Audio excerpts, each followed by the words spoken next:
I started Okay. on one thing. No. Whoops. We go live in 3, 2, what?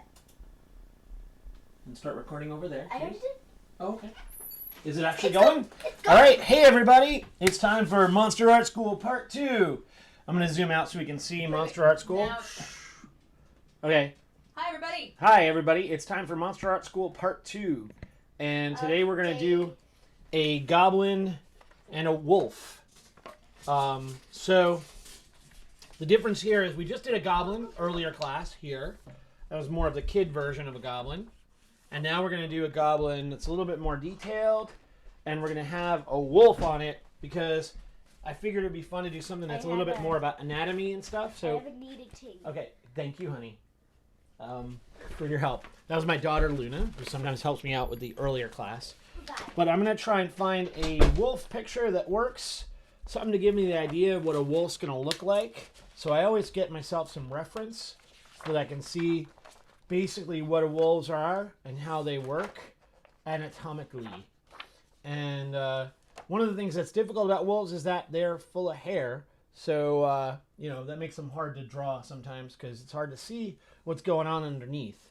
So but what I'm going to do is I'm going to start with, I'm going to probably use this photo as my reference.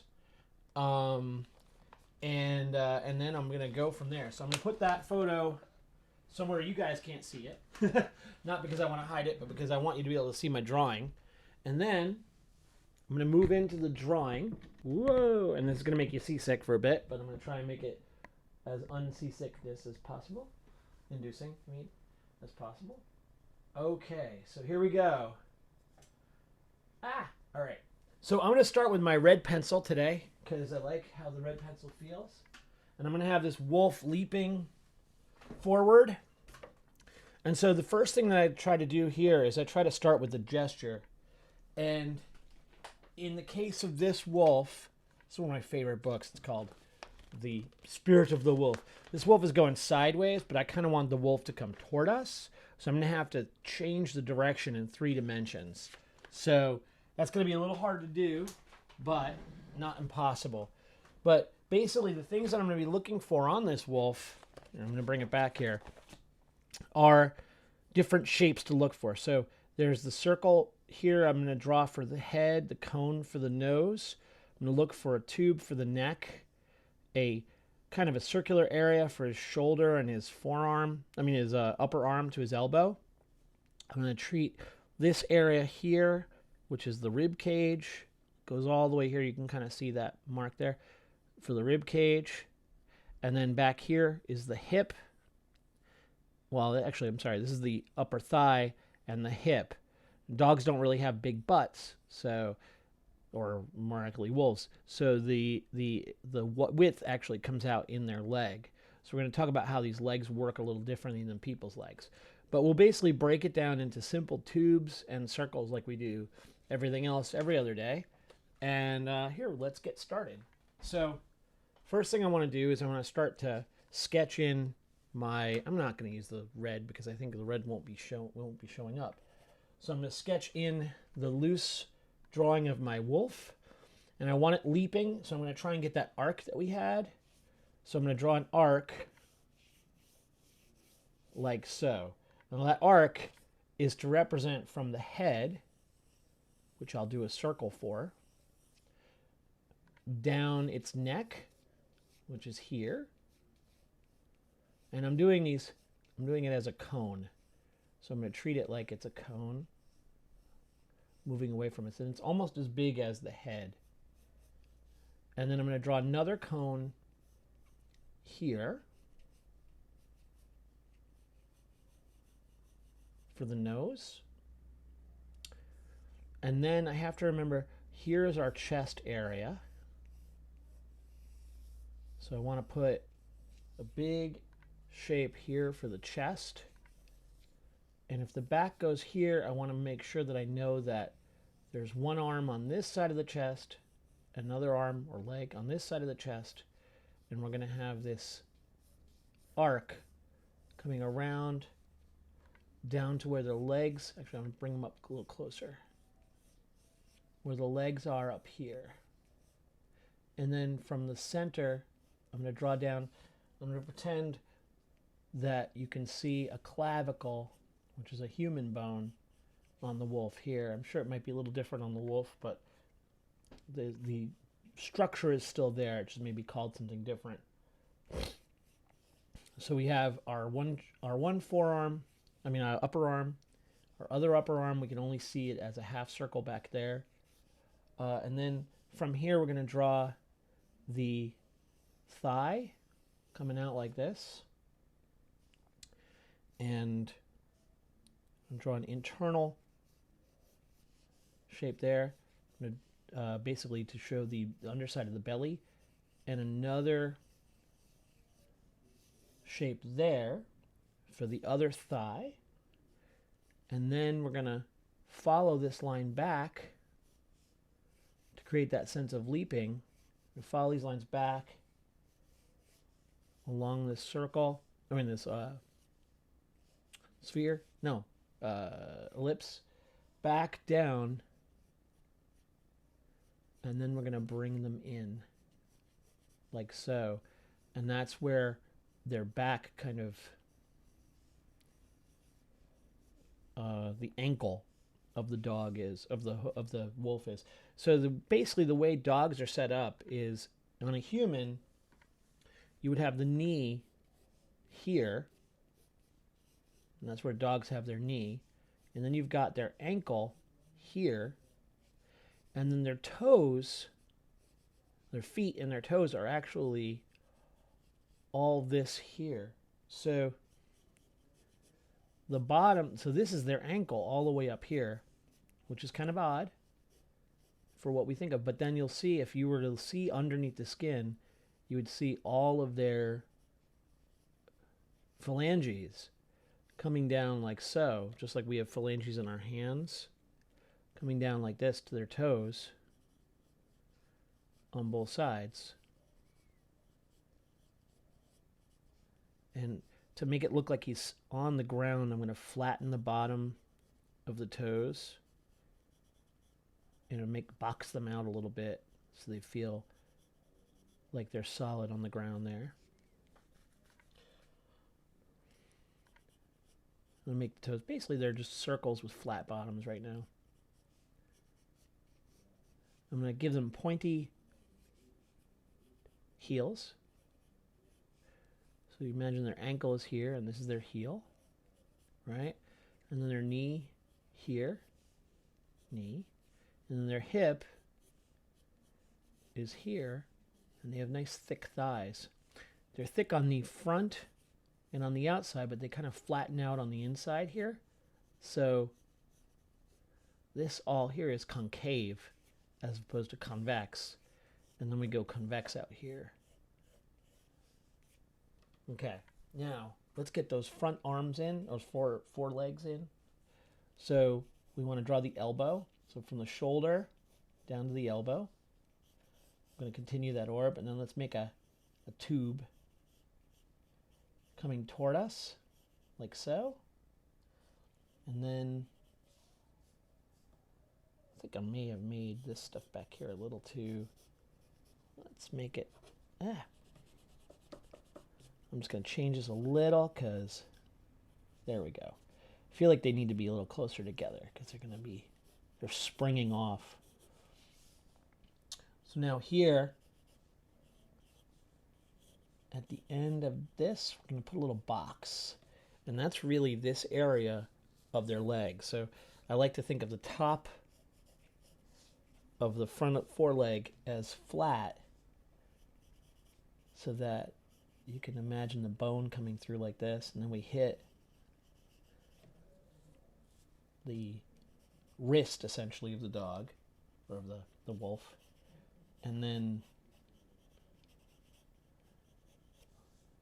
we go to the fingers.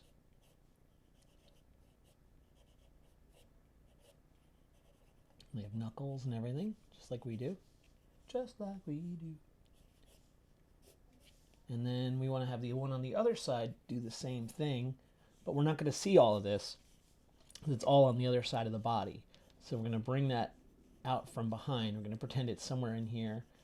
and bring it up from behind. And then we can draw a line across, just like we drew a line across there, and say it's going to be pretty much parallel. And dogs tend to, when they jump, they tend to bring these paws in together. So we're going to bring those paws in so they point towards each other a little bit. So we're going to treat these little paw fingers like so. And we're going to get the rib cage, just make sure that's still there. We're still considering that. And let's go back and reiterate the hip.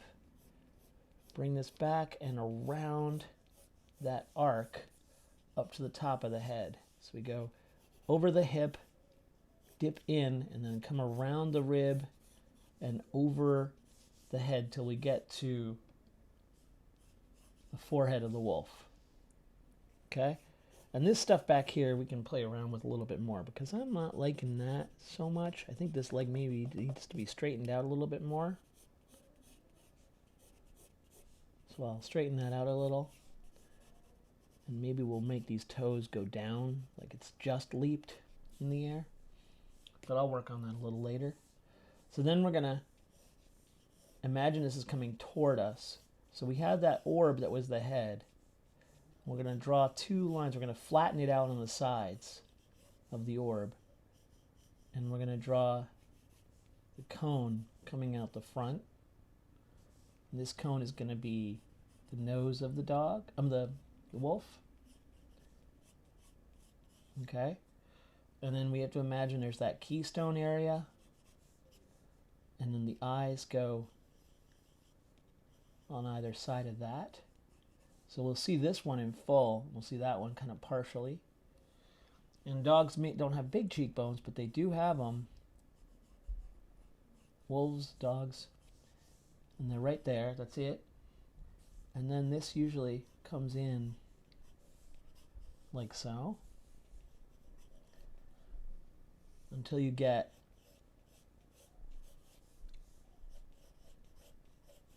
the shape of the head. Now we're going to draw the ears. We're going to go back from the eyes a little bit. We're going to draw nice cones for these ears here. And I'm going to keep the cone, the ear, following the shape of the back a little bit, like it's going straight out like that. I may have separated those eyes out a little too far. So let's move this eye in a little bit. There we go. And then we're going to throw the nose here. And I'm going to bring that around.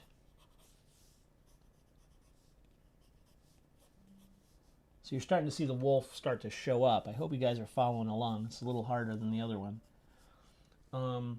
Now I have to imagine the other side of the wolf's face over here, which is kind of hard to do because from this photo, I don't really get that. So I have to go through and look and see if I can... Whoa, it's a flying mouse. I have to see if there's another photo that gives me a sense of what that looks like from more of a 3/4 view. And there we go. Maybe that's a little closer to what we're talking about. Okay, so I'll look at that reference. And we'll bring this down like this. And the wolves kind of have a big furry neck. So this here, we're not going to really see the underside of their neck so much as this is going to kind of come out like this. And we get kind of this interesting, almost like a shape of like a mane on a lion. It comes around like so. Down and around that part of the wolf. And then we can finish this part here. Now we're going to start thinking about what the flat plane of the top of the nose is here. And then we can draw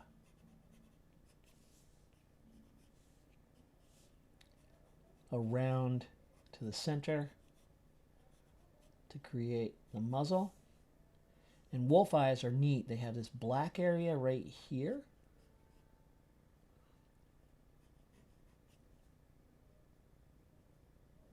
And so you can get black, and then there's the black of the iris. No, not the iris, the pupil. And then it gets black again out here. And he has this kind of cool triangle, or I don't know what you call that shape, like out there. And then we have to remember that dogs have brows just like we do. So let's get that in there. And then we're going to bring the ear. Think of the ear as that triangle, but we're going to put cave inside that triangle.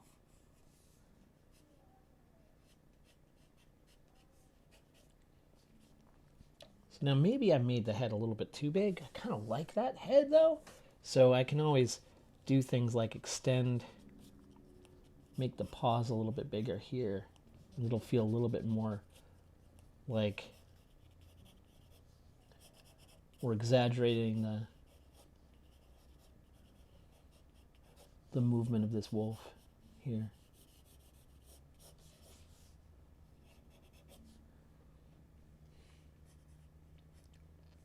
So we got to get that lower jaw in here, the jowls, and then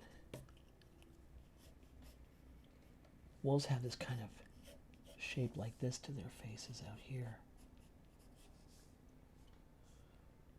And we're going to bring the nose up.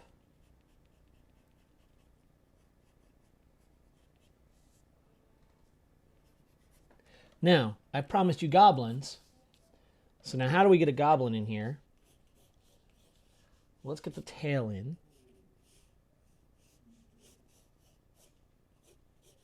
We'll just throw the tail in like so. And I think what I'm going to do with these back legs, rather than having them touching the ground like they did in the picture where they were pouncing, I'm going to have it leaping more. So I'm going to actually put these back legs back so we get more of an effect of a jump.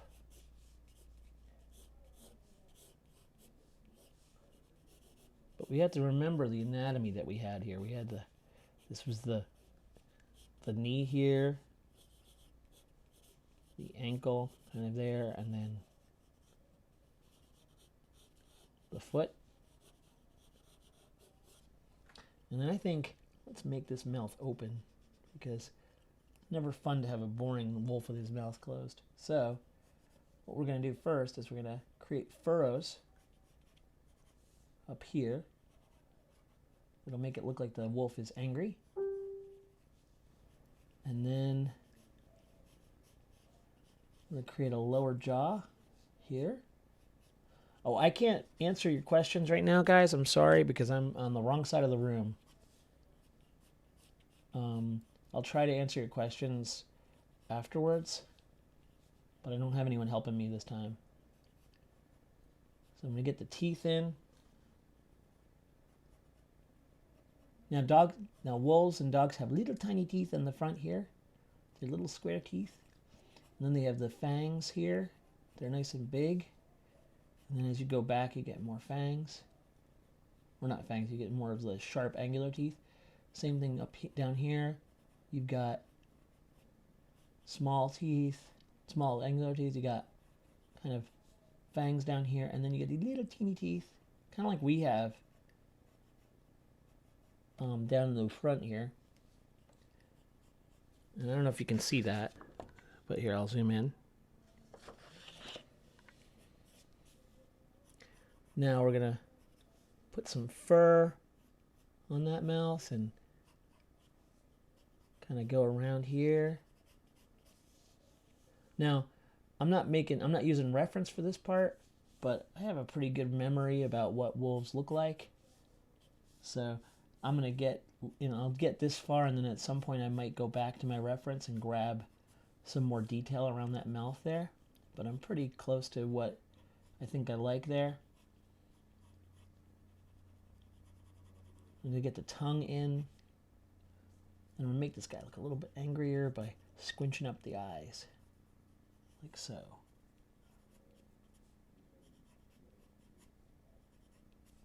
And then back here, so we're going to have a guy riding this wolf.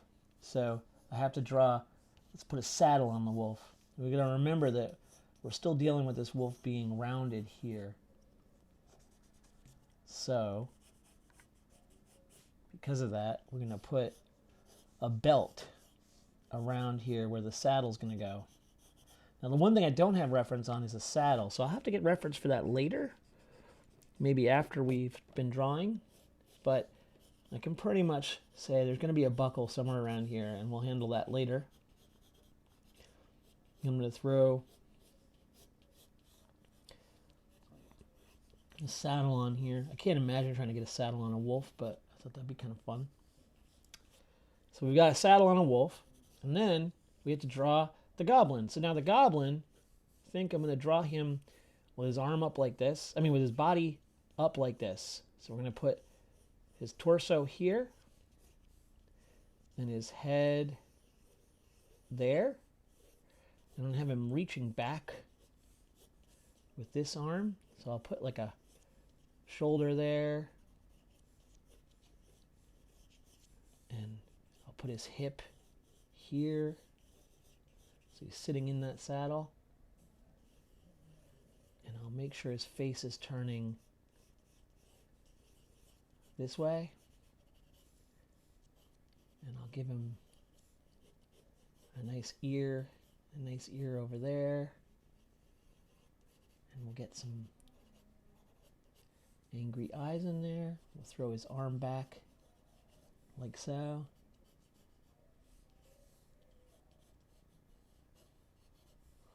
And I think this guy's going to have a war helmet.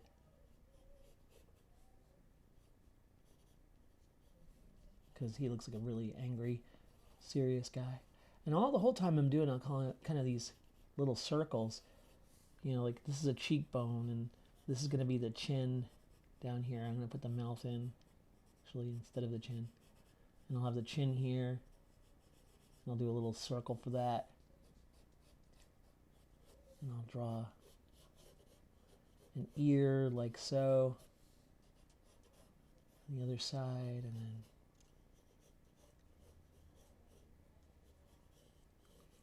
give him a nice helmet. Maybe goes down the center like so. And I guess he's going to have armor. I don't know. I guess he's going to have mail on. So we'll do that. And the mail's going to have a fold in it like this. We'll put some teeth in here so he's really angry looking.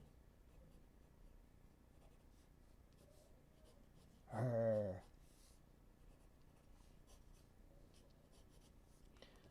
And then we can put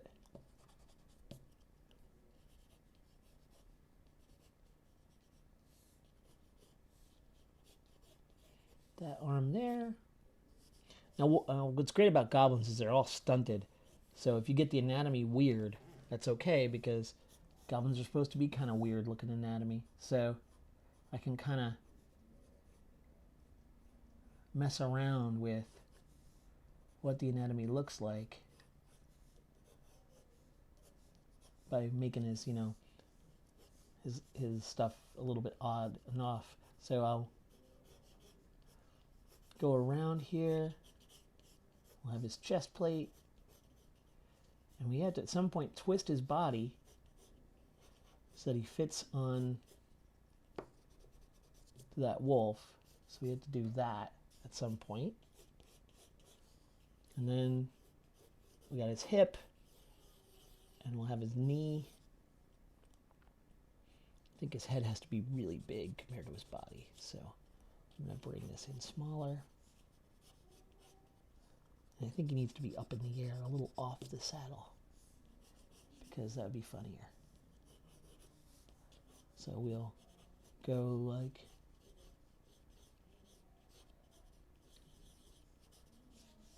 so. We'll give him a nice big foot here.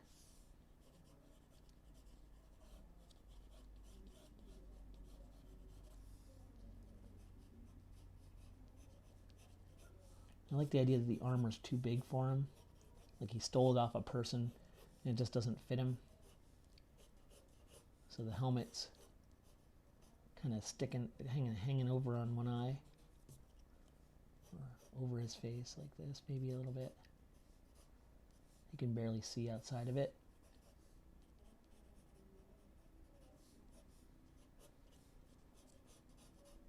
And I'll give it a visor on the helmet, because why not? We'll have like a flap on the helmet over here. Yeah, again, I'm sorry I can't respond because I'm all the way over here, but I will try to respond to your questions in a little bit.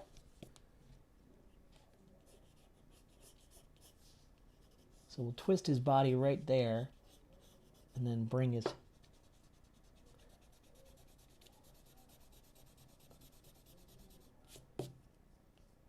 leg forward here.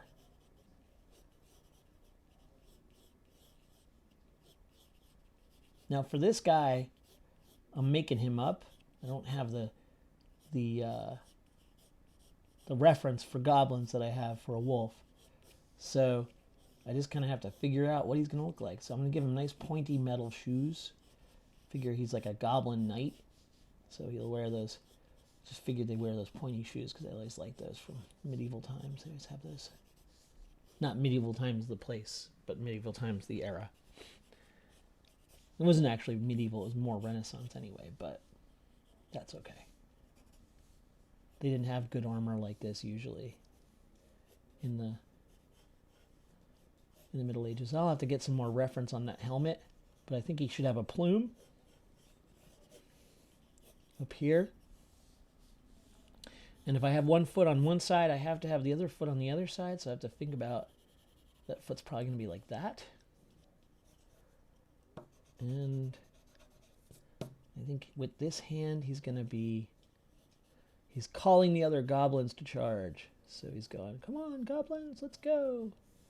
And with this hand, he's going to be holding his sword, I guess.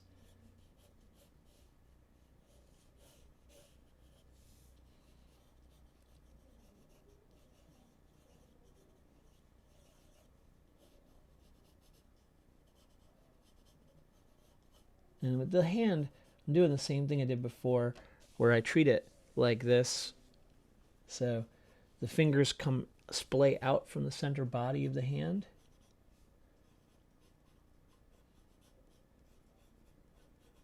And the center body of the hand, you can use like a block or a squared off object just to get the basic shape in. And on the inside, there's the pad of the hand. And then there's this fatty pad over here. So there's the pad of the thumb, and then there's this fatty pad that creates that shape. So I got to remember that in here.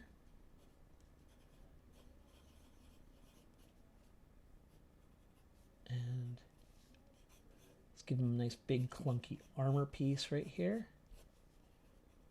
It's probably going to have leather straps.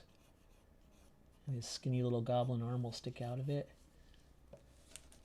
And these shoulder plates, they don't really look like real shoulder plates, so you have to set those up so that they look more like real shoulder plates from armor instead of looking like football pads. And we'll go, let me see, make sure you guys can see that. Okay, good, you can. And we'll go here, and we'll draw his other thumb. And draw his finger. And then up here, we'll put his sword in. His sword is called Pig Sticker, I think. So that would be a good name for a sword for a goblin. Pig Sticker! Actually, I don't know if this guy carries a sword. Maybe he's got some other kind of a big, chunky, kind of ugly weapon. Kind of makes more sense to me that a goblin would. So maybe he's got like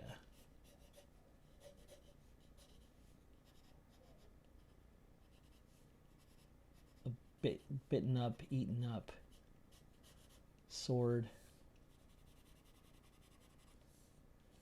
And there's the saddle. Like I said, I'll have to get more reference on that saddle. Here's a knee piece that sits in front of his knee to protect his knee from getting damaged. And then over here we'll have his leg, and maybe he's got a male skirt that comes, I'm sure it's not called a male skirt, but I don't remember the name of it now. Comes around like so. And we want to get the same kind of motion on him as we had on the wolf. So we're going to go for that same arc to the cloth. And then now, right now, it's all about cake. So we're going to draw this grass down here to kind of set up the composition. Let's get that other leg back by shading it back a little bit. We'll get this other leg back as well. We're going to get this under part under the paw here shaded back a little. Going to make this guy look a little bit meaner.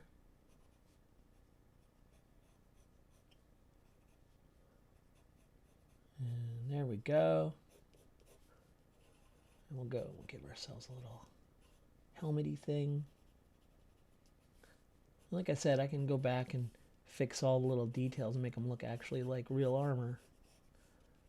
But right now it's more about just getting it to look kind of fun. And down here, the thing you want to do to make something feel like it's more real is give it a sense of a shadow. So if you want him to feel like he's in 3-dimension, you got to have him casting some amount of shadow on the ground, like so. And then that's the other thing, is you start to think about, okay, where would the light be coming from? If it's coming from above, well, then I want shadows underneath that. So now I go about kind of cleaning it up, right? I darken things.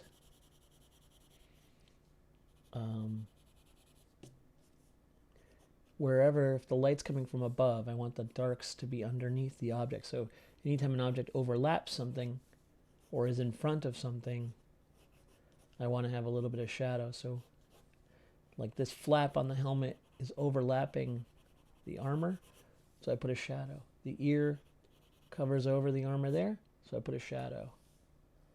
The nose is going to have its own shadow because it's so big. The inside of the ear is going to be shadowed. The under part of this arm is going to have some shadow on it. Oh. The inside of this arm is going to have some shadow. Not on this arm, but this, his thumb and his fingers here.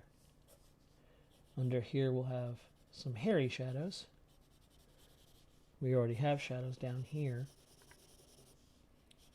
And I'm probably going to do a few more going like so. What I like to do is design the edges of my shadows and work from there.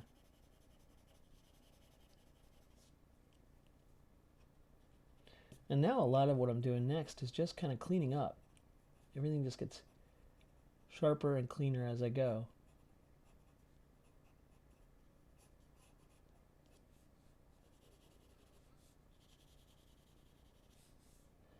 You can always make these look metallic by throwing a nice jagged black line into the middle of the object. Gives it that chrome feel.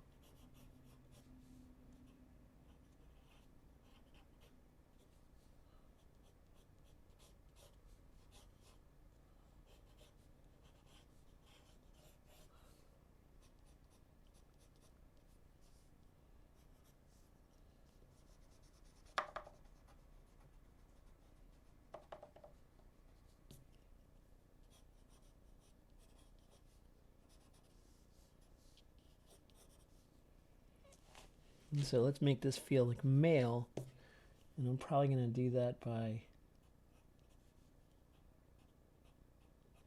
kind of just doing a zigzag pattern.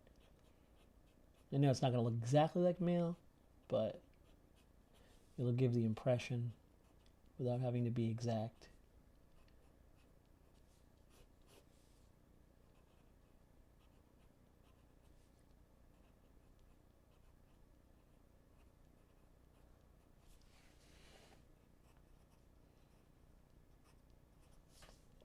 If this was for a job or a commission, I'd spend a lot more time making sure that mail looked more accurate, but I think that kind of has a fun texture to it.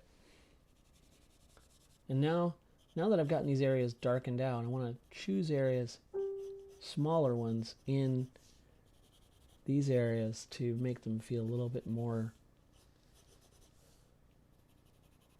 exactly black or exactly dark.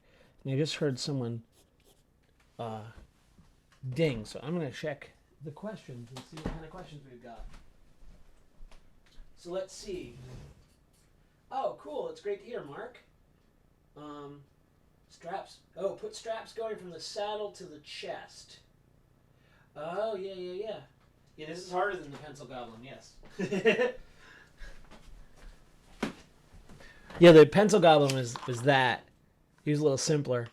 But the wolf, I wanted to do something that was a little bit more realistic, a little bit more natural. So you think, Claudio, a thing like this. I'm sorry I didn't do the drawing you asked for, Claudio.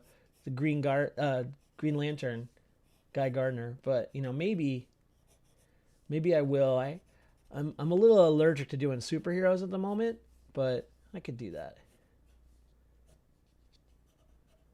I wanted to keep this kind of license free, so I didn't have any trouble with anyone drawing their characters. If I draw goblins, I can get away with it. But if I start drawing Green Lantern or Superman or whatever, they might go, "You can't do that anymore," and then I don't know. Then I'm stuck and I can't do it anymore.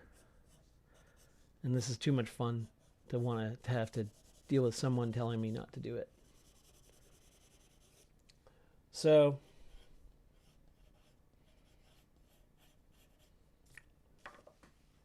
yeah, this one's harder than the first one because this is for the more advanced people.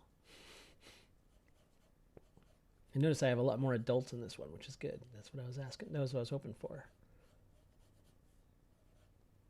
If you guys do draw along, I'd love to see what you do, because I imagine some of you guys, like Claudio, I didn't see who else. I saw Steve Prescott on earlier. If you guys were drawing along, it'd be cool to see what you guys are doing, because it'd just be fun. Even if you're not drawing this stuff, I'm sure you're probably doing a job like I should be doing. Now let's see. Let's get these in. Those are his ugly, beaten up old fingernails. And then all this stuff we can start going in and adding kind of grisly details. Make him look a little uglier. But it's all based on the same stuff that I did with the earlier one. Just a lot of times I take the simple shapes from this one and then I just refine them on this. So a lot of these are just based on the same simple shapes.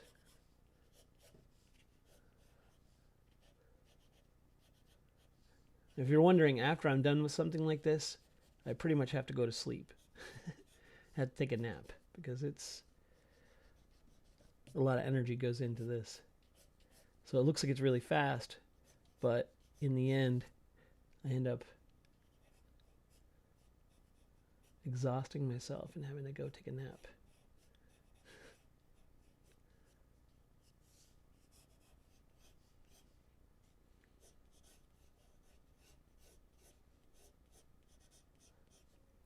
So, does anyone have any questions? I will do my best to answer them, because I'm kind of done at the moment. He looks a little blurry, so I'll try and hold him up in a way that you can see him a little bit more detail. And then maybe, if we have more time, I'll look at the time. If we have more time, maybe I can ink it so you see it a little bit better. Inking is another big process. What time is it? Okay. Yes, we have 5 minutes, so I can't really ink it, but I can go in with my darker pencil and kind of sharpen up the drawing. So this is what I do a lot. I get a darker pencil, or one that's a little bit more accurate. And I go in and I kind of clean up stuff.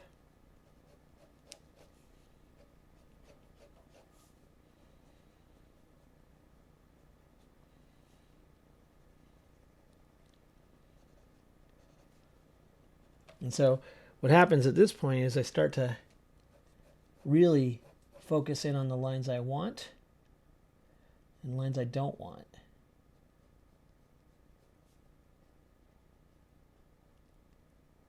And I can really shore up the shading the way I want it.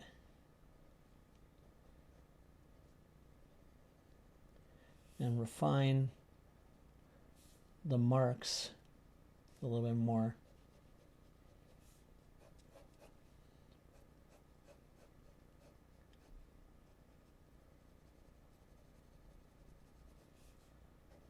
And the thing that's fun about this part is really getting in there and making it feel solid. And a lot of that's picking and choosing where I put my absolute darks. So like I'll have these darker areas and then I'll go in and do something that's smaller and really dark. And those are usually at places where two objects meet or where there's a deep shadow. And so I try to, or an overlap, try to remember that those are usually spots where I'm going to end up having a big shadow. So, or a deep shadow. So I do the deep shadows with my really dark pencil and try to kind of basically solidify them.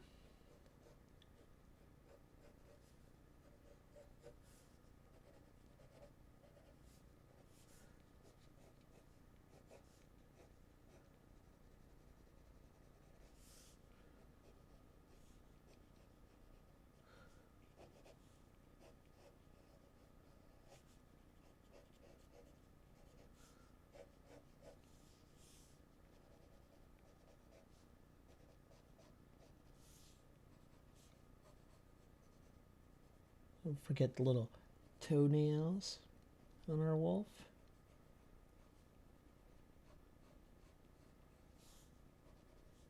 And always try to remember that there's a structure underneath here that's not fluid.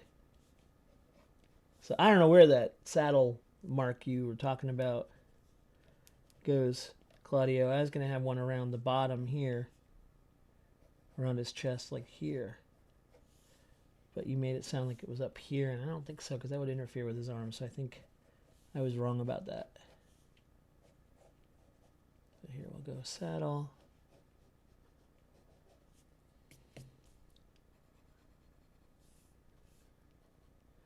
Let's get these super darks, as I call them, in.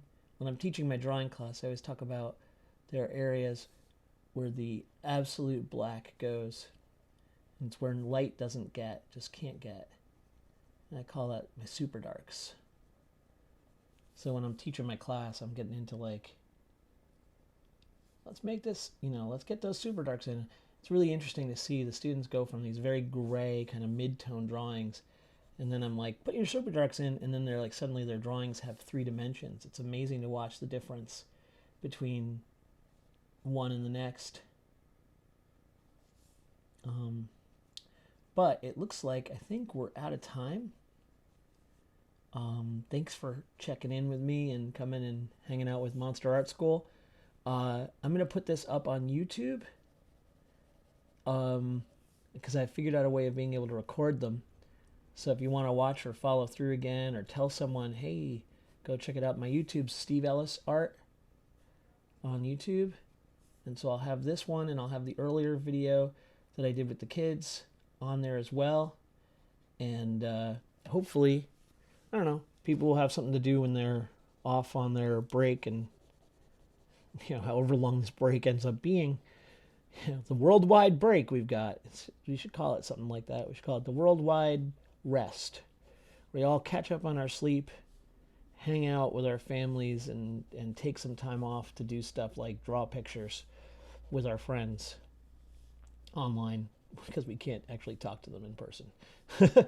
Anyway, so now I think you guys can see that better. Thank you very much for coming and hanging out while I drew. You give me a good reason to get in here and do some really fun other kinds of drawing than I normally get to do, because frequently I have jobs I have to do that aren't exactly what I can just play around with. So this is a really good excuse to kind of make stuff that doesn't have necessarily a purpose but could have a new life somewhere else. Right, this could go somewhere else. Anyway, I don't know what the creature of tomorrow is, but if you have any suggestions, you can email me here. If you did any drawings, I'd love to see them. Really, really, really love to. So you want to post them on here, just post up your drawings and tell me what you did. And yeah, so I'm going to go. I got to eat some lunch, even though it's 4 o'clock. And thank you very much for coming and checking out Steve's Monster Art School. And hopefully we will do more of these. I'm definitely gonna do one tomorrow, and I think we're gonna continue doing it next week, and for as long as I can continue doing it without too much of a as long as I can continue doing it. So I will see you soon. See you tomorrow. 2 o'clock for the kids and 3 o'clock for everybody else. All right? That was the kids one there. This is the adult one. Thanks for coming by. Hope you had a good time.